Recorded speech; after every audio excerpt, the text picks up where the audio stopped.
प्रणाम साथियों। मैं क्लास 12th के इस थर्ड लेक्चर में आपका स्वागत करता हूं। यदि आपने अभी तक अवकलन के पहले 2 लेक्चर नहीं देखे हैं तो मेरा आपको सुझाव है कि पहले आपको वे दोनों लेक्चर देखने चाहिए, जिनके लिंक डिस्क्रिप्शन बॉक्स में दे दिए गए हैं। हम मैथ्स को बहुत ही आसान तरीके से आपको सिखाने के लिए प्रतिबद्ध हैं। यदि आपका भी इस संदर्भ में कोई सुझाव है तो हमें कमेंट बॉक्स में लिखकर बता सकते हैं। चलिए शुरू करते हैं।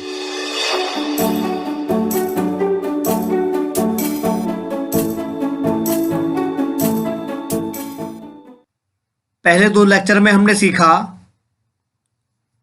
कि अवकलन क्या होता है और अवकलन किस तरह से किया जा सकता है। जैसे हमने सीखा प्रोडक्ट रूल के थ्रू हम अवकलन कैसे करते हैं और कोशेंट रूल के थ्रू हम अवकलन कैसे करते हैं।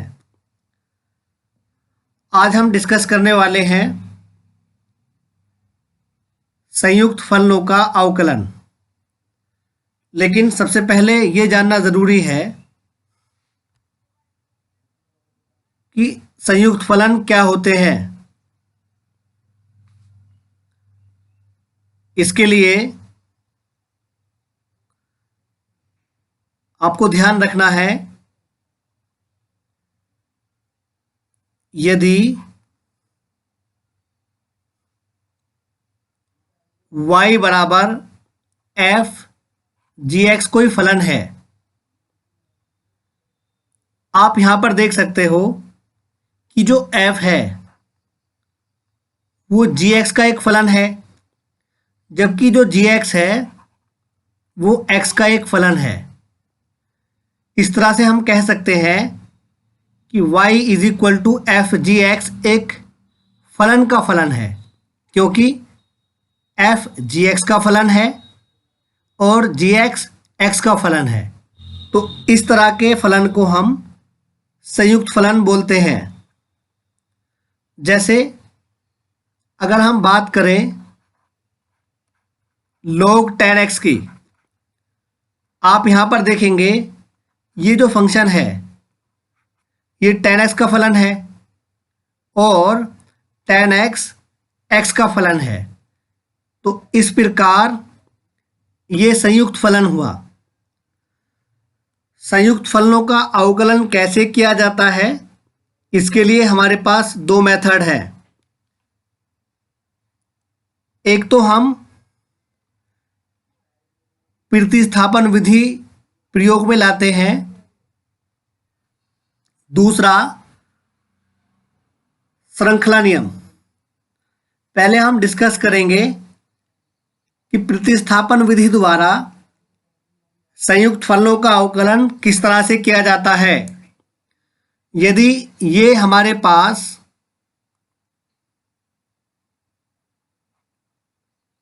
कोई संयुक्त फलन है तो यहां पर हम किसी एक फलन को किसी अन्य चर के बराबर मान लेते हैं। जैसे gx को हमने t के बराबर माना है, तो जब हम यहाँ पर t पुट करेंगे तो ये y is equal to f t हो जाएगा।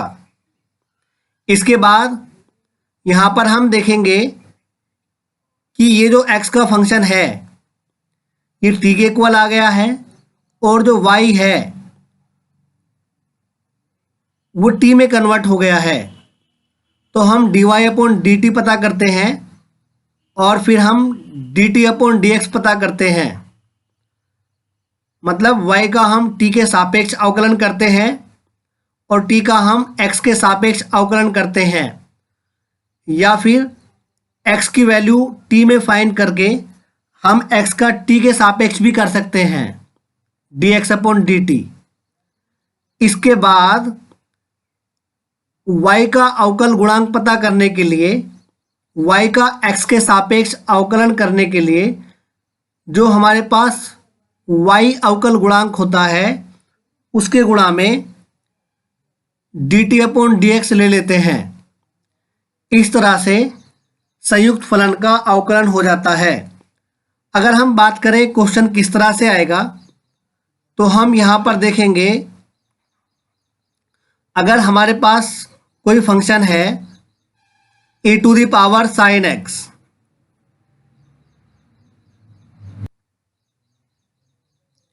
इसके बाद सबसे पहले आपको पता है कि हम इसे y के बराबर मानेंगे। माना y बराबर e⁻sin x।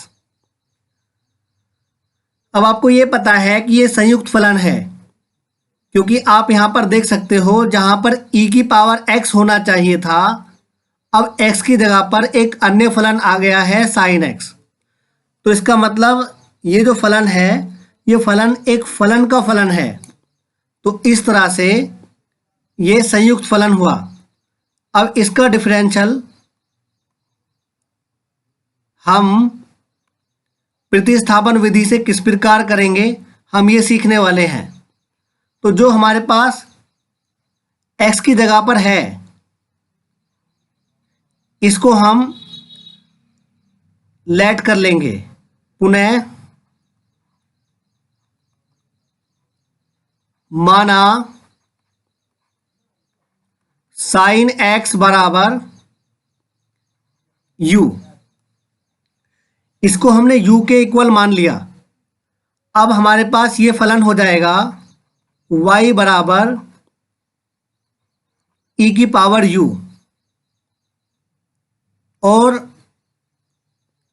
अब हम y का u के सापेक्ष अवकलन करेंगे। तो ये हो जाएगा dy and upon du is equal to e⁻u, इस तरह से। जबकि अब u बराबर sin x है, यहां पर हम x के सापेक्ष अवकलन करेंगे। तो ये हो जाएगा du एंड अपॉन dx बराबर cos x। जैसे कि आपको पता है, जब हम dy एंड अपॉन dx पता करेंगे, इसका फॉर्मूला आएगा dy and upon du and into du and upon dx, इस तरह से। तो dy एंड अपॉन du की वैल्यू कितनी है, e⁻u। हम u की वैल्यू रख सकते हैं, u हमने sin x के बराबर माना था, तो यहाँ पर e⁻u आता, लेकिन u की वैल्यू रखने पर ये e⁻sin x आएगा। इसके बाद du अपॉन dx की वैल्यू cos x है, तो यहाँ पर ये cos x आ जाएगा। आपको समझ में आ गया होगा संयुक्त फलन का प्रतिस्थापन विधि से हम कैसे अवकलन करते हैं। वैसे जब हम अवकलन के क्वेश्चंस करेंगे, प्रतिस्थापन विधि बहुत कम यूज होती है, या फिर हम यूज ही नहीं करते। इसके स्थान पर हम हमेशा श्रृंखला नियम यूज करते हैं। लेकिन आपको पता होना चाहिए कि संयुक्त फलनों का अवकलन करने का मेन रूल क्या है। तो ये प्रतिस्थापन विधि संयुक्त फलनों का अवकलन करने के लिए मेन विधि है, लेकिन हम हमेशा श्रृंखला नियम से ही क्वेश्चंस को करेंगे।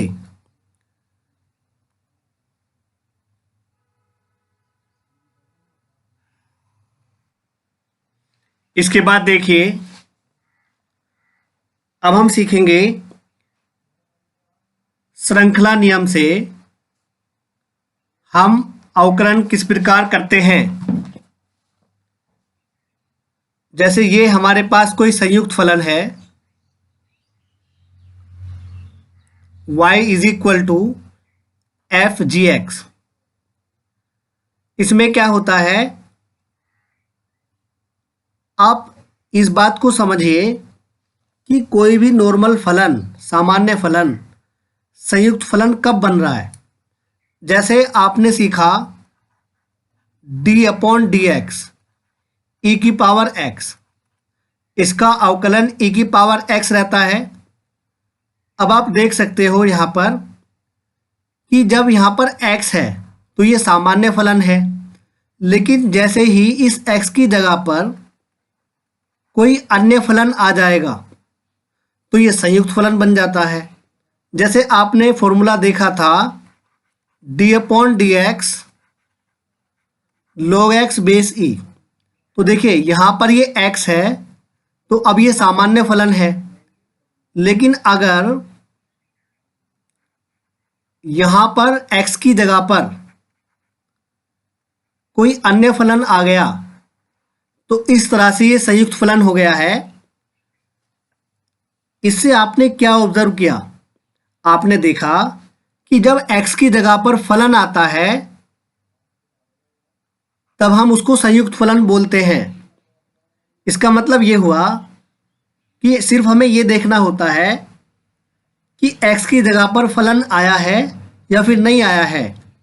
जब x की जगह पर कोई अन्य फलन आ जाएगा तो वो संयुक्त फलन बन जाता है और उसका अवकलन हम श्रृंखला नियम के थ्रू करेंगे।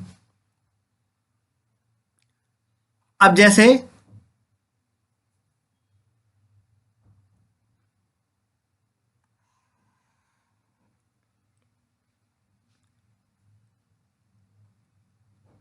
ये हमारे पास है y का तो आपको पता है dy अपॉन डी एक्स हो जाएगा, लेकिन अब यहाँ पर जो x की जगह पर फलन आता है उसको हम x लेट कर लेते हैं। इसका मतलब ये हुआ कि जिस x की जगह पर वो अन्य फलन आया उस फलन को हम x ही मानेंगे। सिर्फ सोचेंगे कि वो x है लेकिन लिखा वो फलन ही जाएगा। तो जैसे अब ये f(x) है तो हमें पता है कि f(x) का अवकलन f'(x) हो जाएगा, लेकिन अब जो हमारे पास x की जगह पर अन्य फलन है उसका हमें एक बार फिर अवकलन करना होगा। तो यही श्रृंखला नियम होता है। अब अगर क्वेश्चन हमारे पास ये है log sin x, तो अब आप यहाँ पर देखिए अगर log x होता तो वो सामान्य फलन होता, लेकिन अब ये संयुक्त फलन है। तो यहाँ पर हम किस तरह से करेंगे? माना y बराबर log sin x, जब हम x के सापेक्ष अवकलन करेंगे, x के सापेक्ष अवकलन करने पर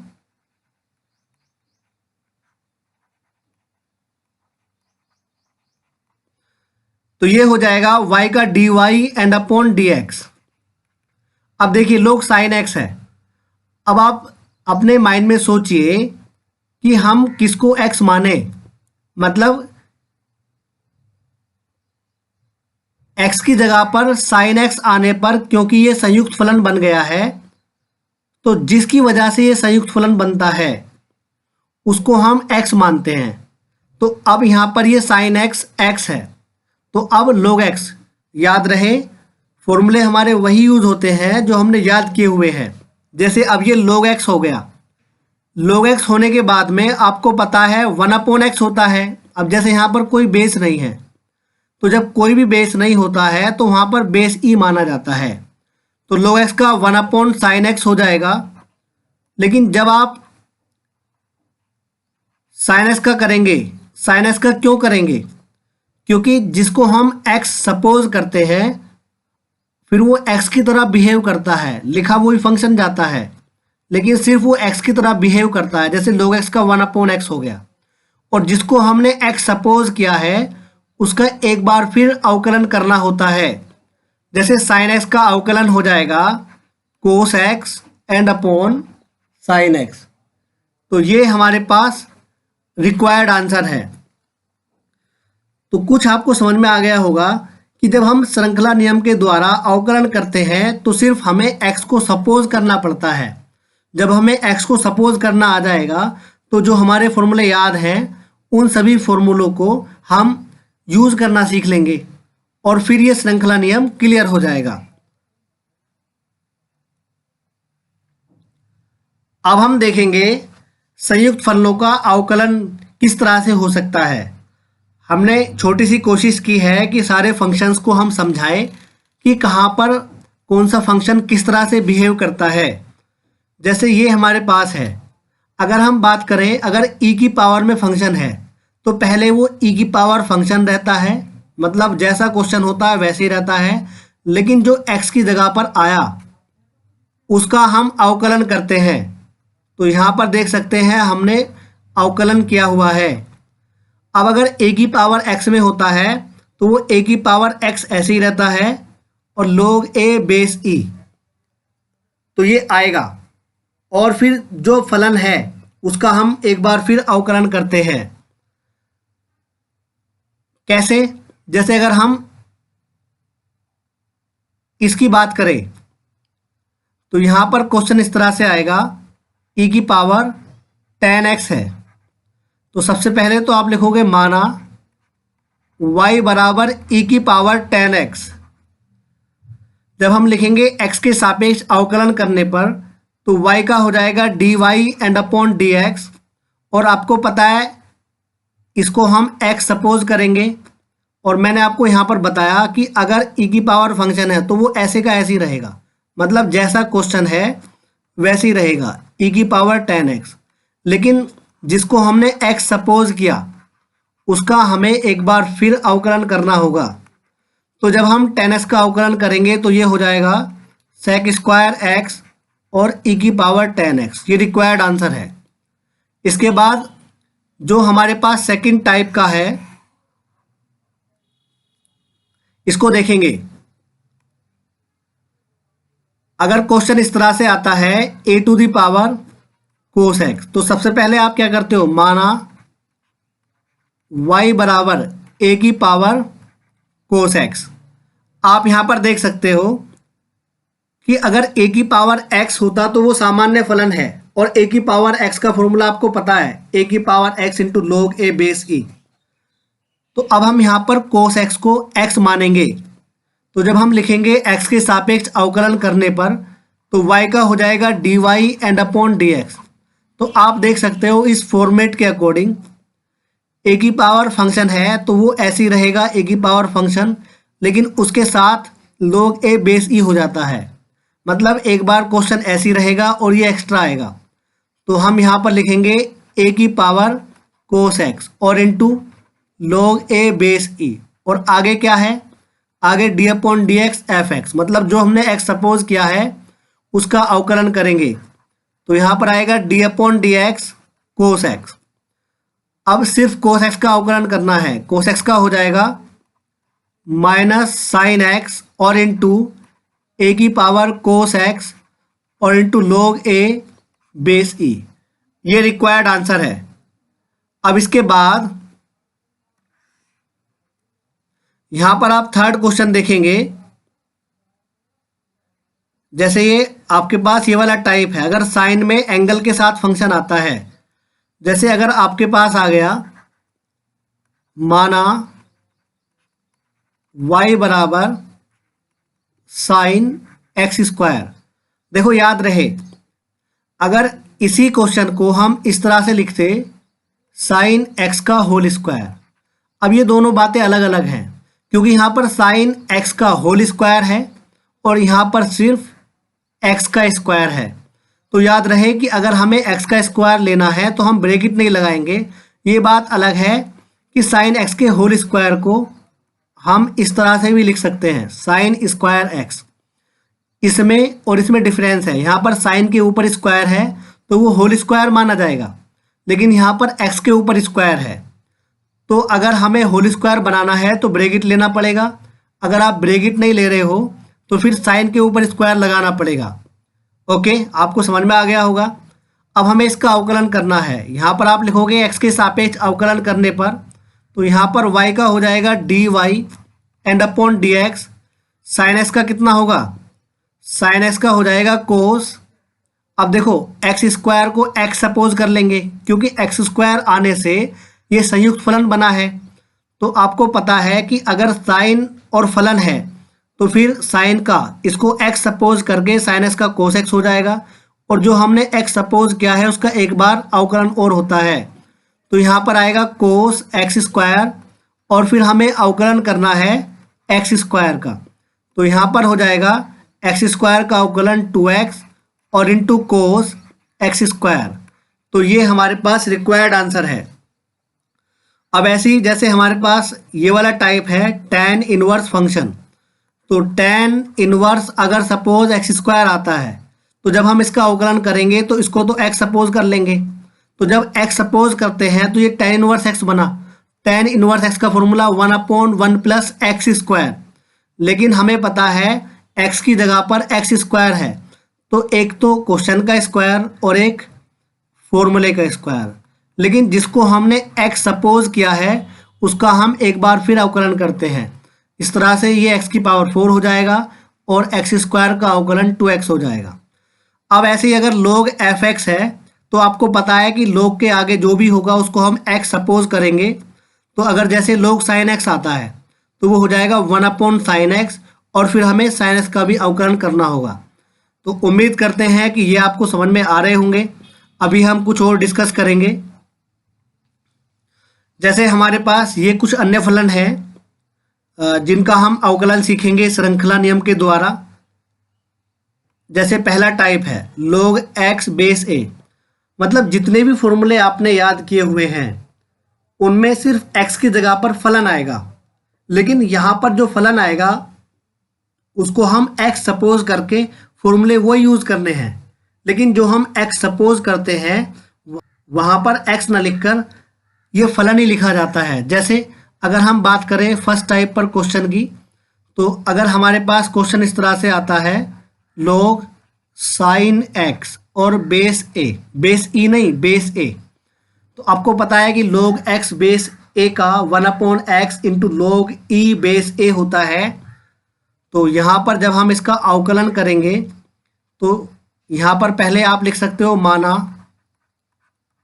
y बराबर, तो ये हो जाएगा x के सापेक्ष अवकलन करने पर y का dy एंड अपॉन dx, और इसको हम x सपोज करेंगे क्योंकि इसकी वजह से संयुक्त फलन बना है। मतलब जिसकी वजह से संयुक्त फलन बनता है उसको हम x सपोज करते हैं। तो जैसे 1/x होता है log x बेस a का, तो ये x की जगह पर sin x है तो ये sin x ही आएगा। ये बात अलग है कि हमने x सपोज किया है, लेकिन आएगा वही जो फलन दिया गया है। लेकिन क्योंकि यहाँ पर बेस a है इसलिए इसके साथ log e बेस a आएगा ही आएगा। और अब हमें अवकलन करना है जिसको हमने x सपोज किया है। तो अब आप यहाँ पर देख सकते हो ये हो जाएगा 1/sin x और into log e base a और sin x का हो जाएगा cos x। तो ये हमारे पास रिक्वायर्ड आंसर है। ऐसे ही अगर रूट में कोई फंक्शन आता है, जैसे सपोज रूट sin x आ गया, तो यहाँ पर आप देखोगे पहले आप y के बराबर मान लोगे और आपको पता है कि यहाँ पर अगर x होता तो ये रूट x बनता, और रूट x का आपको पता है रूट x का होता है 1/2 रूट x, लेकिन अब x की जगह पर sin x है तो जब आप sin x का करोगे तो ये cos x हो जाएगा। अब जैसे ये वाला टाइप है, यहाँ पर माना y बराबर 1/√sin x आ जाए जैसे, तो जब हम इसका अवकलन करेंगे तो आपको पता है 1/√x का होता है -1/2x रूट x, लेकिन x की जगह पर sin x। तो यहाँ पर मैंने रूट x पहले लिख दिया है, तो चलो sin x मैं यहाँ पर लिख देता हूँ ये x और इंटू रूट x, तो यहाँ पर sin x और इंटू रूट x। लेकिन जिसको हमने x सपोज किया है इसका हम एक बार फिर अवकलन करेंगे। इस तरह से रिक्वायर्ड आंसर हमें मिल जाएगा। इसके बाद जैसे ये क्वेश्चन है, ये सारे टाइप आप कर सकते हो। आपको ये श्रृंखला नियम आसानी से समझ में आ गया होगा। इसका कंक्लूजन ये है जिसकी वजह से संयुक्त फलन बनता है उसको हम x सपोज करते हैं और जो फिर हमारे पास फॉर्मूले हैं उनका प्रयोग करते हैं और उस फलन का अवकलन हम अलग से करते हैं। तो ये श्रृंखला नियम होता है। तो ये आपको समझ में आ गया होगा। श्रृंखला नियम पर आधारित कुछ अन्य प्रश्न ये है। अब हम यहाँ पर देखेंगे, जैसे ये है, सबसे पहले आप क्या करोगे, यहाँ पर आप लिखोगे माना y बराबर root 1 minus cos 2x and upon 1 plus cos 2x है। तो एक तो तरीका हमारे पास ये है कि रूट के अंदर आया तो इसको हम x सपोज कर लेंगे, लेकिन कई बार हम श्रृंखला नियम के माध्यम से नहीं करते, क्योंकि अगर हम इस पूरे को रूट के अंदर वाले फलन को हम x मानेंगे तो ये बहुत लेंथी हो जाएगा। कहीं कहीं पर जहाँ पर हम फॉर्मूला यूज़ कर सकते हैं, जैसे ट्रिग्नोमेट्री के दो फॉर्मूले हमें आते हैं, 1 माइनस कोस 2x फॉर्मूला होता है 2 sine square x, direct formula है, और 1 प्लस कोस 2x का डायरेक्ट फॉर्मूला होता है 2 कोस स्क्वायर एक्स। ये डायरेक्ट फॉर्मूला यूज़ कीजिए, तो यहाँ पर आएगा 2 sine square x and upon 2 cos square x. 2 से 2 कैंसिल हो जाएगा। अब क्योंकि दोनों पर स्क्वायर है तो स्क्वायर से रूट कैंसिल, ये आएगा sine x and upon cos x, तो ये हो जाएगा साइन अपॉन कोस टेन एक्स। तो जब हम इसका x के सापेक्ष अवकलन करेंगे तो ये हो जाएगा y का dy एंड अपॉन dx, और टेन एक्स का अवकलन होता है सेक स्क्वायर एक्स। तो ये आपको समझ में आ गया होगा। आप सोच रहे होंगे इसको हमें श्रृंखला नियम से करना था, लेकिन आपको ये भी बताना था साथ साथ कि कई बार श्रृंखला नियम बहुत लेंथी हो जाता है। यदि आप श्रृंखला नियम के ज़रिए जब सोल्व कर रहे हैं तो अगर क्वेश्चन लेंथी होता है तो आप उसमें सोचिए कि कोई फॉर्मूला तो अप्लाई नहीं हो जाएगा। तो आप इस बात से समझ सकते हैं कि श्रृंखला नियम कोई स्टेबल ऑप्शन नहीं है, हम इसको भी दूसरे मेथड से रिप्लेस कर सकते हैं। अब जैसे ये तो नॉर्मल क्वेश्चन है, लोग साइन एक्स, इसे आप कर लोगे, इसमें कोई बड़ी बात नहीं है। लेकिन जैसे ये 2 की पावर 10x है, इसको आप देखिए, सबसे पहले आप लिखोगे माना y बराबर 2 की पावर 10x। तो जब हम इसका अवकलन करेंगे तो y का तो dy एंड अपॉन dx हो जाएगा, और 2 की पावर 10x, क्योंकि जब a की पावर x होता है तब उसका a की power x into log a base e होता है। लेकिन ये ज़रूरी नहीं है कि जब बेस में a रहेगा तब a की power x into log a base e होगा। a का मतलब है कोई भी कांस्टेंट वैल्यू। तो जैसे 2 आ गया, अब ये a की तरह बिहेव करेगा। तो जैसे a की पावर x हम रख रहे थे ऐसे ही रखा, फिर log a आता है, लेकिन a की जगह पर 2 है तो ये 2 रहेगा और बेस e, और फिर हम 10s का अवकलन करेंगे। हम इसका चेन रूल से कर रहे हैं, श्रृंखला नियम को इंग्लिश में चेन रूल बोलते हैं। तो 10s का हो जाएगा सेक स्क्वायर एक्स। ये रिक्वायर्ड आंसर है। तो ये आपको समझ में आया होगा। और अब आप इसे देख सकते हो, ये तो नॉर्मल क्वेश्चन है, जैसे sine x and upon 1 plus cos x है, इसे आप कोशेंट रूल से भी कर सकते हैं। ये जो लास्ट वाला क्वेश्चन है इसको हम देखेंगे। माना y बराबर कोस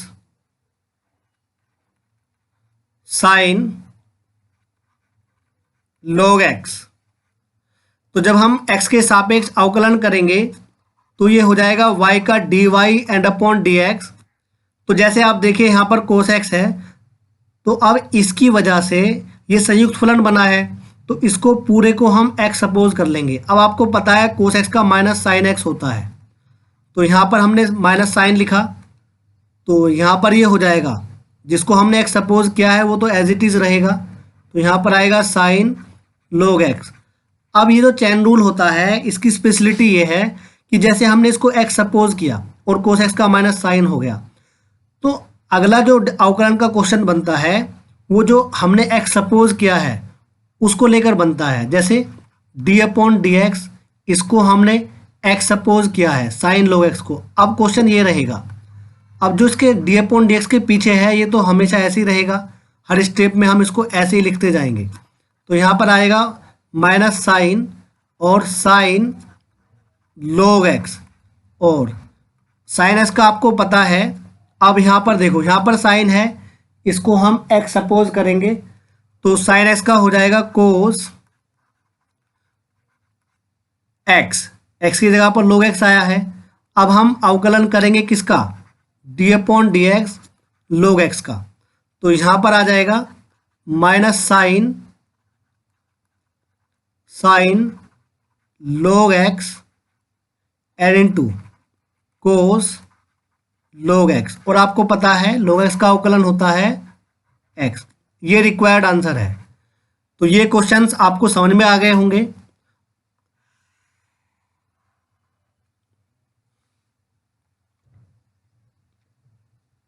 इस लेक्चर में हमने 3 वर्कशीट प्रोवाइड कराई हैं। जैसे 3.1 एक्सरसाइज ये है, 3.2 एक्सरसाइज ये है, 3.3 एक्सरसाइज ये है। इन वर्कशीट्स का आप स्क्रीनशॉट ले सकते हैं और बाद में आप ऑफलाइन भी इनको सोल्व कर सकते हैं।